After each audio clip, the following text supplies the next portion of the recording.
kalau ini masuk, kita gas pulang. Tapi kalau ini nggak masuk, kita akan bahas satu kasus penting yang ada di Indonesia.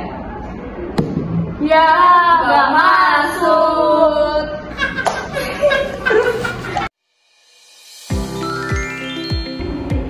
Nah, teman-teman tahu nggak tentang proyek BTS 4G Bakti dari Kominfo?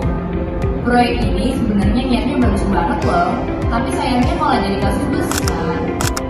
Bahkan negara Indonesia sampai rugi 8,3 triliun rupiah dan mantan Menteri Kominfo Bapak Johnny G. Plate kena hukuman penjara 15 tahun penjara. Nah, sebenarnya apa sih yang salah di sini? Masalah utamanya ada di manajemen risiko. Yang pertama itu minimnya pengawasan. Proses pengolahan dan pengawasan di sini cukup lemah. Banyak pembayaran yang dilakukan tanpa verifikasi yang benar, sehingga potensi kesalahan atau penyalahgunaan lebih besar. Yang kedua, proses vendor yang longgar. Sepertinya seleksi kontraktor tidak terlalu ketat. Banyak vendor bisa lolos tanpa melalui evaluasi. Yang ketiga, markup dan pekerjaan fiktif. Ada beberapa proyek yang sebenarnya tidak dikerjakan, tapi tetap dicatat di laporan. Dengan kata lain, sebagian pekerjaan hanya ada di atas kertas, sehingga anggaran bisa bocor tanpa terdeteksi. Terakhir, yang keempat, audit dan monitoring terlambat. Pengawasan dan audit biasanya baru dilakukan setelah kerugian cukup besar. Idealnya, monitoring dilakukan sejak awal potensi masalah. Bisa dideteksi lebih cepat dan dicegah. Nah, teman-teman udah dengar kan? Itulah 4 masalah utama dari kasus manajemen risiko dari proyek BTS 4G Bakti dari Kominfo. Nah, selanjutnya kita akan lihat, apa sih dampaknya kira-kira? Kalau kita bahas dampaknya, ini sebenarnya jauh lebih besar dari sekadar angka 8 triliun hilang.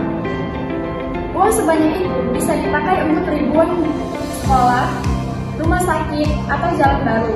Tetapi sayangnya, karena korupsi, dana itu terbuang sia-sia. Yang lebih menyakitkan, masyarakat di daerah 3T tetap hidup tanpa akses internet. Padahal, proyek BTS ini seharusnya menjadi jembatan mereka untuk ke dunia luar. Kita bayangkan, anak-anak yang harus naik bukit hanya untuk mencari sinyal.